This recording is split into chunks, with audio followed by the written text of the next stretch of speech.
The human brain. The physical geography of the human mind.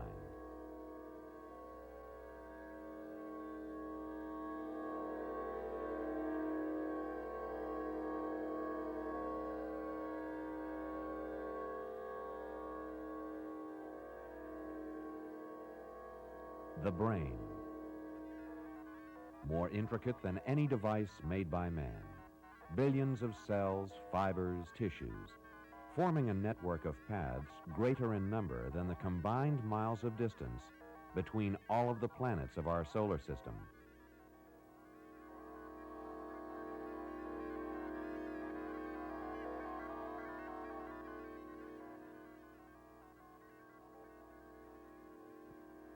Because the brain is physical, we can record its activity.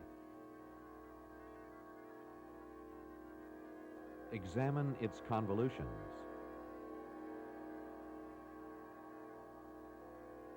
But what can we see of the human mind? We can observe the pattern of the brain's waves, but we can only guess what accompanies or sends those waves and why.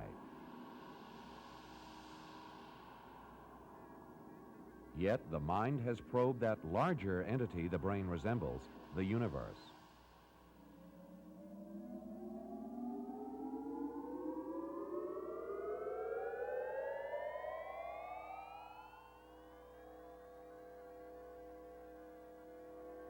The mind conceived the telescope. Galileo peered at the moon and saw with excitement that it had mountains. The mind conceived the spaceship. Going to the moon has always been a dream of man. In 1902, Georges Méliès made a film, A Trip to the Moon. This is the film. And this is fact. 3, 2, 1, 0.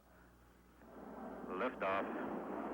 Liftoff at 34 minutes after the hour. We have trod moon soil and chipped its rock, and peered beyond our solar system at constellations, galaxies, cosmic islands in a sea of cosmic time.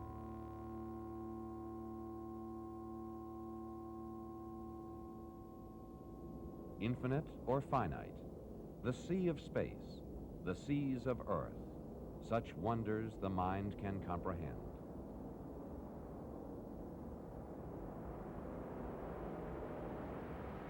Yet the brain, like the rest of the body, is fragile. It ages, withers, dies.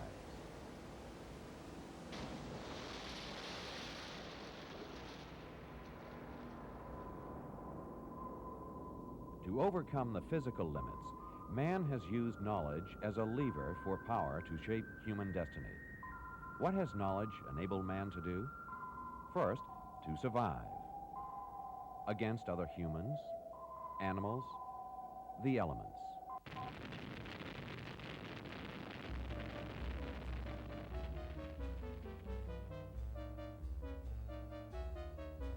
Very early, man learned the importance of controlling fire. The mind found ways to start it, often so tedious that fires once made were kept alight, banked at night, blown awake in the morning. New fire was even borrowed from a neighbor.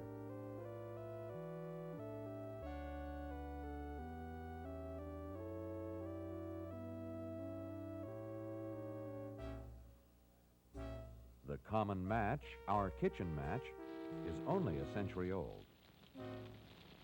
Now we can make fire easily, but we can't so easily control its use. In 1935, Adolf Hitler burned books to destroy ideas.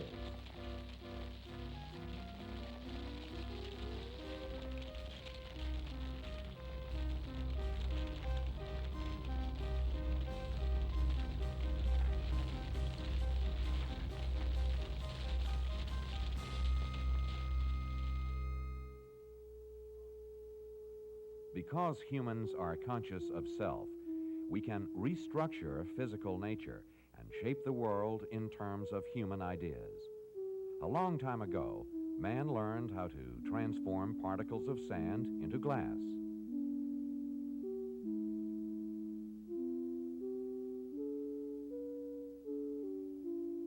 Another way man shaped matter to express ideas was through these early sculptures. They were not mere ornament, but conscious attempts to manipulate the forces of nature for survival. Perhaps the person who carved this thought that the spirit of the animal could somehow be trapped in an image of its own likeness, and thus ensure success in the hunt for food. In some societies, fertility dolls and amulets reinforced the desire for the continuation of life. The mind conceived weapons that kill from a safe distance. This mask, for example, called fire spitter, is a device through which man sought power to control or destroy evil spirits. The mind understood the need to control the elements. When droughts came, the mind devised irrigation.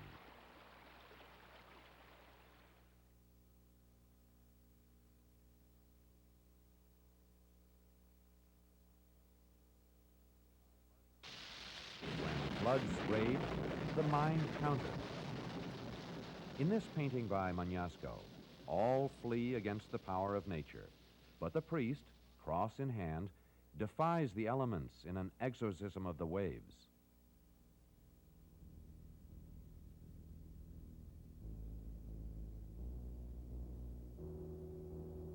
In human attempts to survive, man has sought knowledge to overcome sickness, old age, and to postpone even death itself.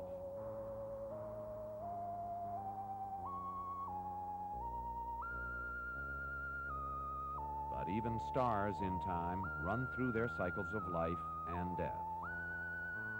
The death of this star occurred 10,000 years ago, and it has taken its light, traveling at 186,000 miles a second, that long to reach us. On the cosmic timescale, a human life is a few billionths of a second compared to 1 second of cosmic time.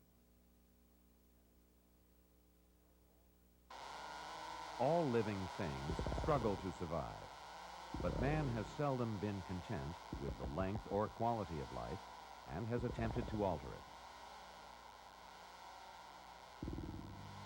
Often such attempts resulted from a limited perception of nature, fantasized here in this early film of Dr. Jekyll and Mr. Hyde. Jekyll believes that good and evil are separate elements within the personality. Yet, good and evil are not like the physical objects which surround us, but value judgments emanating from the mind. Nevertheless, Jekyll attempts to isolate the element of evil to control its destructive force. Instead, the evil he unleashes, in the form of Mr. Hyde, destroys him.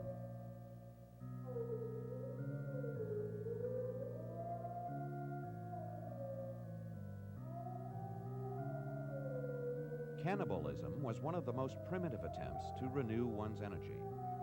People still express shock at tales of those who devoured others to renew their own strength. In this painting, the artist Goya portrays such a subject from Greek and Roman mythology. And the idea that blood could renew strength reinforced a belief in vampires, those night creatures that fastened their fangs into the throats of the young, bled them night after night until they died. That way of renewing life, repellent, illegal, had another disadvantage. The act had to be repeated time after time. The idea that blood can literally renew life has persisted. In Paris, for example, in the 19th century, anemic patients lined up at the city's slaughterhouses for blood to renew their strength.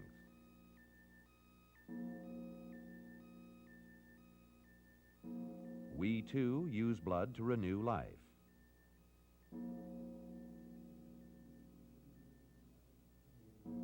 Even in Christianity, blood is a powerful symbol of spiritual life.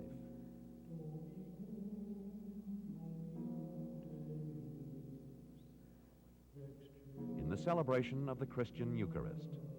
The wafer and wine taken in Holy Communion symbolize the body and blood of Christ.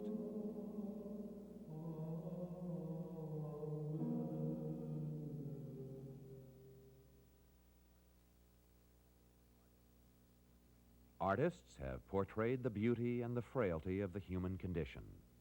And in paintings such as these, whether intentional or not, they have created for the viewer an illusion of a geographical location, an earthly paradise where disease and old age do not exist.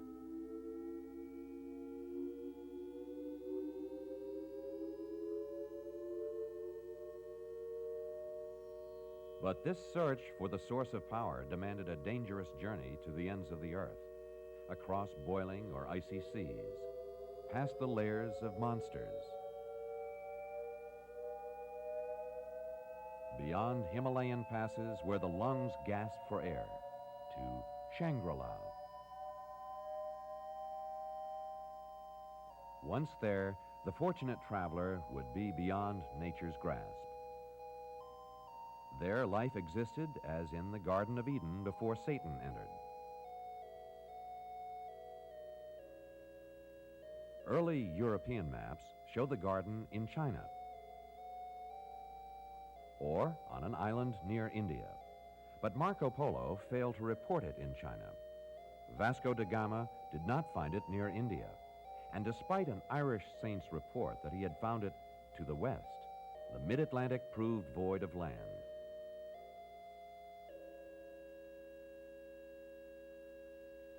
Another legend persisted.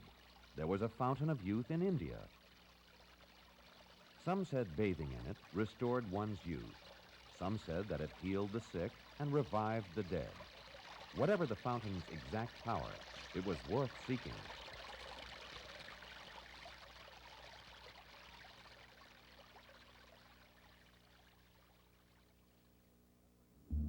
The discovery of America gave the legend new life. This is one of the first paintings by a European of a scene in North America. At such meetings, Indians and Europeans would talk, each almost ignorant of the other's tongue. Gold, a healing fountain. The Indians would nod, point away from their villages and fields. Ponce de Leon, governor of Puerto Rico, followed that gesture and found Florida instead. 8 years later, now over 60, he tried again, but an Indian arrow cut short his search. That arrow killed Ponce de Leon, but it did not kill his dream.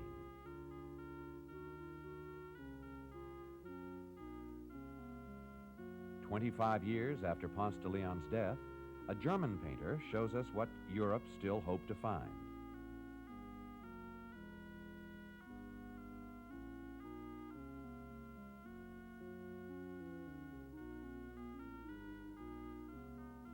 Near the fountain is a settlement with accommodations for the pilgrims. The old in wagons on stretchers are wheeled to the pool, helped into it by nurses. They walk, swim across, and emerge youthful, modest, and desirable.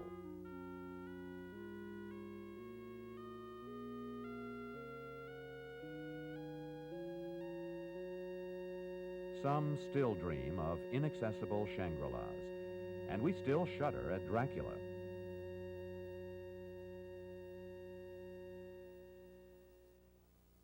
But we have forgotten another way man has sought power to prolong life. And yet these seekers, in their attempts, unwittingly changed our lives and our world. They called themselves alchemists. In their laboratories, they sought ways to transform nature. Around 1500 BC, Egyptian slaves were washing, melting, and weighing gold for a pharaoh's coffin. 3,000 years later in Europe, medieval alchemists sought not to mine gold, but to make it in their laboratories. They ground, condensed, distilled, to wrest from nature what they thought nature hid, a powder that could turn a mass 1,000 times its weight to pure gold. They also sought a liquid, the elixir of life, a bottled fountain of youth, in short.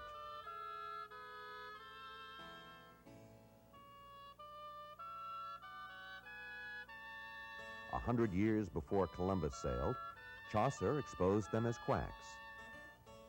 10 years before the Mayflower sailed, Ben Jonson's London hit play, The Alchemists, denounced them as fakes, their backers as fools. In 17th century engravings such as this, artists portrayed the alchemists in their laboratories.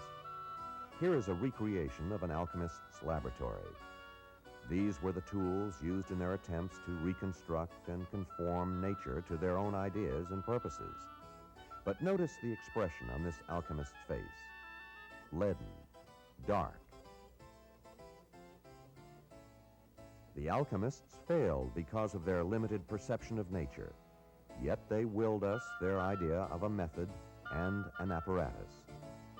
Their attempts to analyze the elements and to develop a notation for recording their observations were first steps toward the periodic table of elements that hangs in chemistry classrooms today.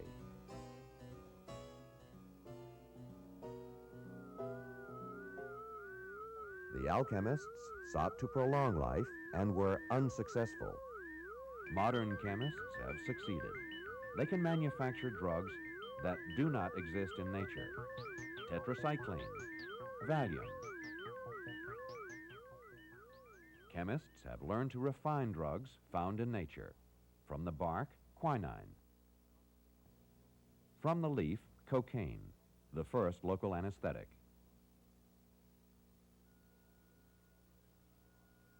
Medieval operations were performed without anesthesia. Patients were often strapped down or forcibly pinioned against pain until consciousness vanished, and many patients died from shock or infection.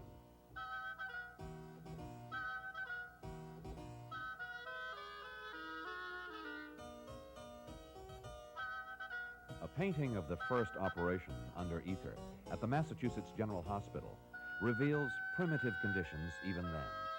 Note the number of onlookers in street clothes and the lack of provision for washing.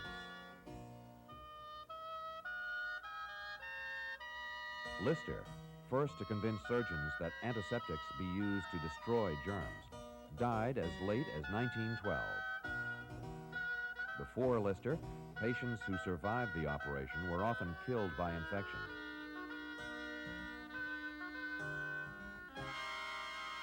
Medieval alchemists sought to convert inferior substances to those more valuable.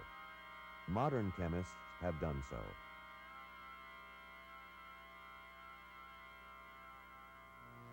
If this kitchen were stripped of synthetic materials, the appliances would vanish, then the utensils.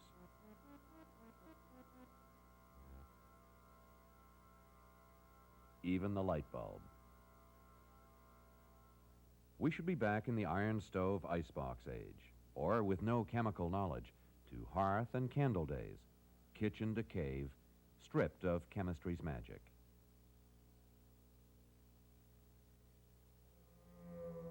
Yet more significant than the effect of chemistry upon our health and comfort is technology's effect upon our minds.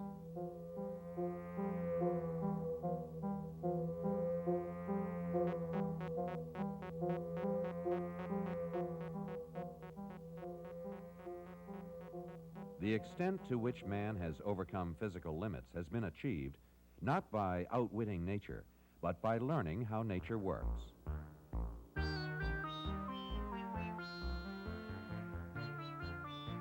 We can't outwit the law of gravity, but we can use it, once we understand the law, to put a satellite in the sky. The Wright brothers stayed aloft for less than a minute in 1903. In 1969, the first man landed on the moon. And in 1972, Pioneer 10 began its journey, which may never end. 21 months after launch, it crossed Saturn's orbit, a distance of 886 million miles. And it is to leave our solar system after saying farewell to Pluto almost 4 billion miles away.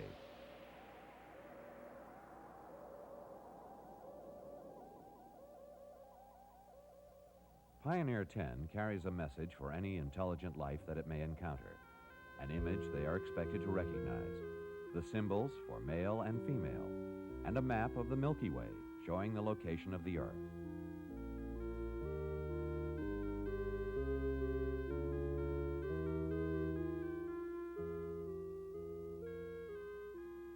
On Earth itself, we have learned to change what man formerly regarded as immutable. These are the mummified remains of the pharaohs, absolute rulers of Egypt, regarded as gods in human flesh. Yet X-rays reveal ailments prevalent today: scoliosis, arthritis. This pharaoh suffered from a club foot. We can repair that. We can repair other injuries. We can assist damaged organs by a machine.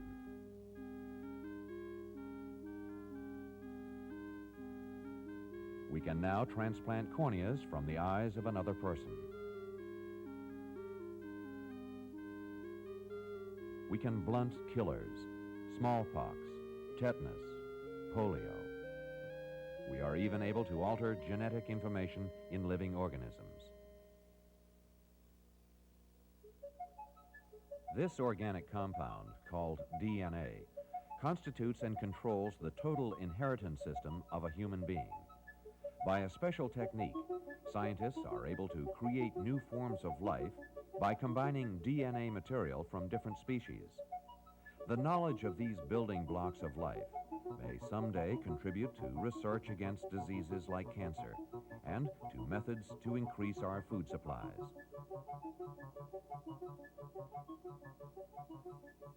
Or it may present new hazards to human life, for no one can predict the outcome or consequences for mankind. With this knowledge, it has become possible to develop whole new organisms. This process suggests the possibility to alter radically the human species itself. Dazzled by all this and more, trumpeted by TV and press, the unwary citizen exults. But the scientist, the philosopher, the theologian see the regions of blackness beyond the fringe of light.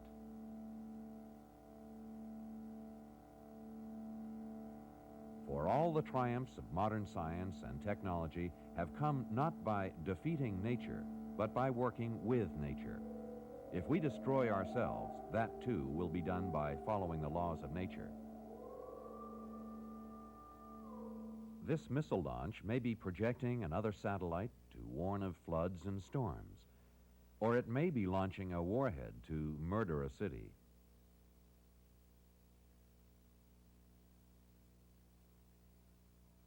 Here is a drawing of a missile housing in the Midwestern United States called a silo. This is an actual missile silo, a grim misnomer, for it stores not grain, but the seeds of destruction and death. Which shall we launch? No use in launching both. A dead world needs no warning. A scientist would call arrogance the assumption that we can master nature. A theologian would call it pride, the original sin by which Lucifer fell. And a philosopher might quote this statement: "Power tends to corrupt, and absolute power corrupts absolutely." We do not have absolute power, and probably never will, but we have great power.